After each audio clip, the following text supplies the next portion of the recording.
All right. Good evening, everyone. It's Saturday evening, so if you're still here, you're a trooper. I'll get right into it. So I'm Tyler, and this is about rollups, decentralization, and what I call the opportunity frontier. This talk is going to be semi-technical. I'll briefly touch on some technical components, but this talk is really for anybody interested in contributing to scaling Ethereum and maintaining its most important properties. So just a little bit of background on me. I'm the co-founder and CTO of Recursive. At Recursive, we're building DeFi infrastructure and work heavily with rollups, hence this talk. If you want to learn more about me or Recursive, you can find me afterwards or check out our website. The QR code on the left is for me, on the right is for Recursive. And I'm going to talk about something that we've done deep dives on. So it's one of the most important things for the crypto community to get right over the next couple of years. And it's about the current state of rollups. So given the title of this talk, you probably came here because you care about scaling Ethereum in safe and secure ways. So let's ask the question, are rollups actually decentralized? And the answer is no. Rollups are just not decentralized today. But let's take a step back, break this down, and talk about what really matters when we talk about the decentralization of rollups. So I'll get into why decentralization matters for rollups, but first we need to understand what the goals of rollups actually are. It differs by project, of course, but roughly speaking, Ethereum is kind of expensive and kind of slow.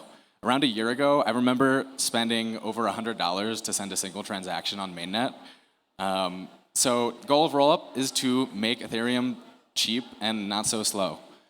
Of course, that's easier said than done.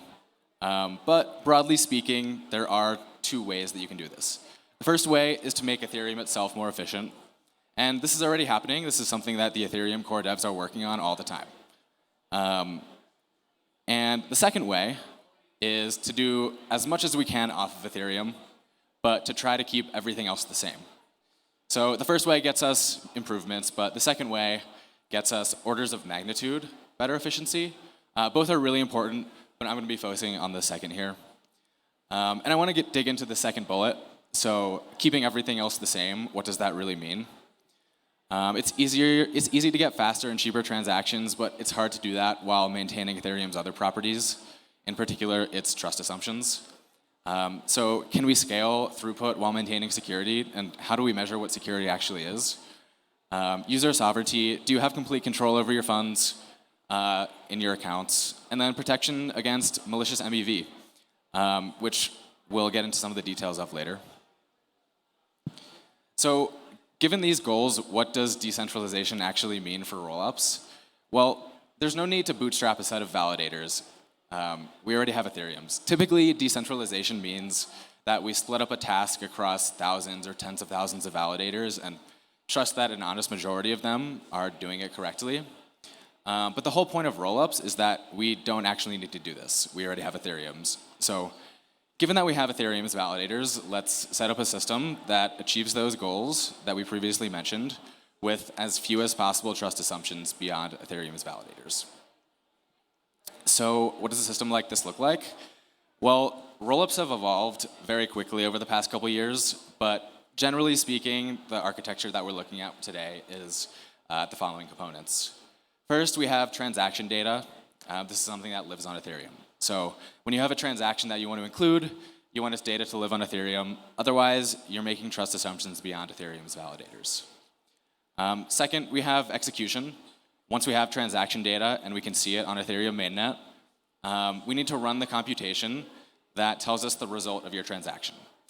When this happens on Ethereum, this is what makes it slow and expensive. So we want to take it off of Ethereum. And that raises the question, how do we confirm that this was actually run correctly and the outputs are correct?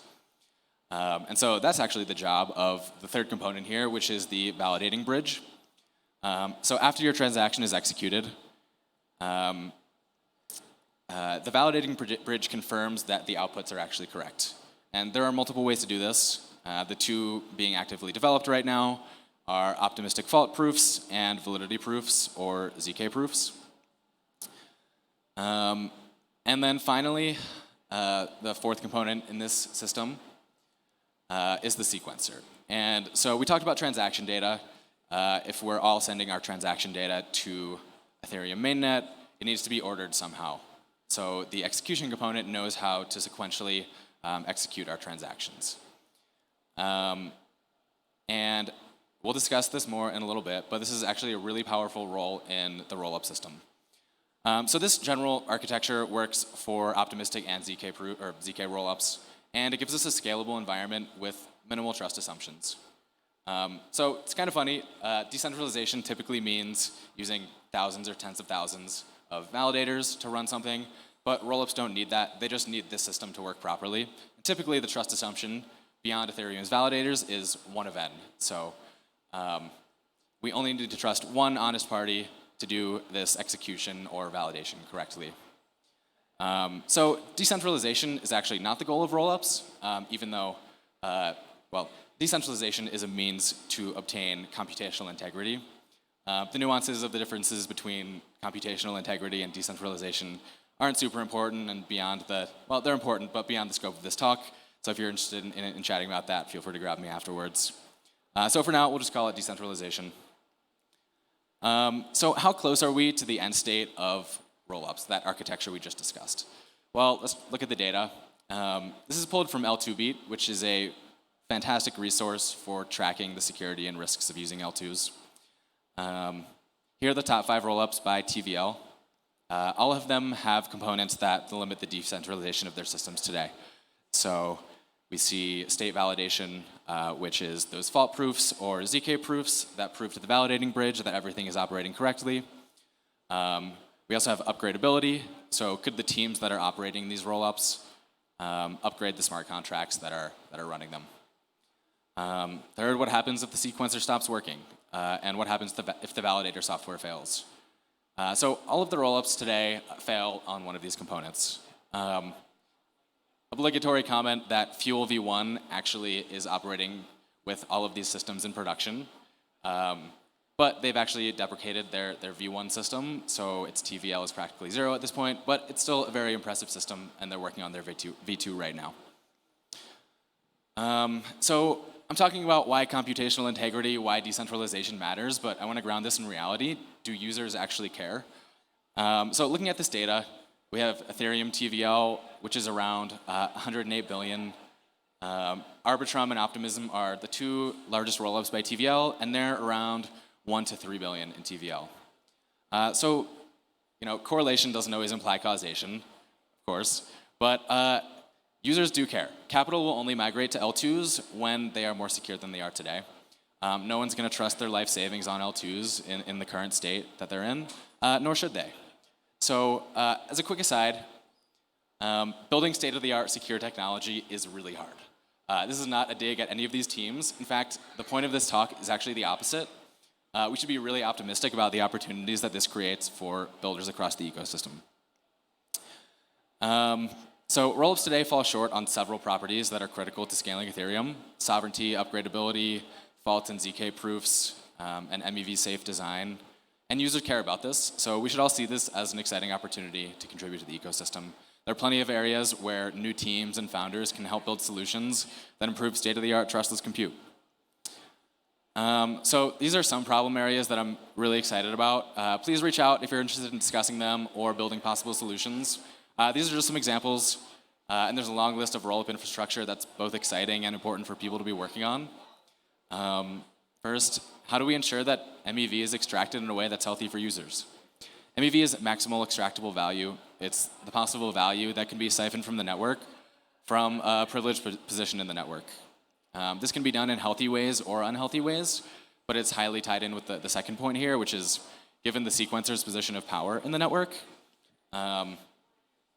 can we do a couple things? So as we discussed, they get to order transactions, and today sequencers are operated by a single team. So how do we prevent them from extracting value from users, or at least extracting value in a healthy way, giving it back to users, or otherwise using it for something like public goods, which Optimism is currently exploring? There are auction mechanisms, first come, first serve, and others that we're very early in designing. Recently, there was a lot of debate about the Arbitrum sequencer. So check out their forum or chat with me afterwards if you're interested in discussing it. But they had I think it was over 100,000 connections to their sequencer software, and they were designing a proof of work mechanism that would privilege certain parties to get access to MEV. Unfortunately, that's not happening right now, but there's a huge mechanism design space that we can, that we're still very early in designing. And third, how do we prevent code bugs from causing users to lose their funds? So those validating bridges are subject to rules defined by code that can remove or not remove funds. They use optimistic fault proofs or ZK proofs, and these are huge code bases, some of the most state-of-the-art software we have. Vitalik has proposed a multi-sig-like validating bridge system. So in order to prove a state and withdraw funds, there can be a validity proof, a fault proof, and a human multi-sig, where if there's a bug in the fault proof, a ZK proof, and a multi-sig can override it. If there's a bug in the ZK proof, a fault proof, and the multi-sig can override it. But implementations of this are yet to exist. So again, very early in the design space here. So those were all challenges that are in our face today. Here are some others on the horizon that will become important in the next couple years. So how do we build resilient proof generation systems, specifically with ZK rollups?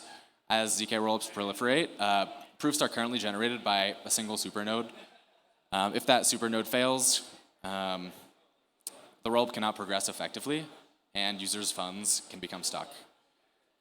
We can build open networks for participation in ZK's proof systems, but these designs are very nascent. Second, can we utilize those ZK proof systems as they become more mature to bootstrap new ZK applications? So currently, if a project wants to use ZK, they need to bootstrap all of their own infrastructure, proof network, or nodes. And as certain systems become widely used, how can we establish ZK infra standards to minimize necessary development costs for new ZK teams?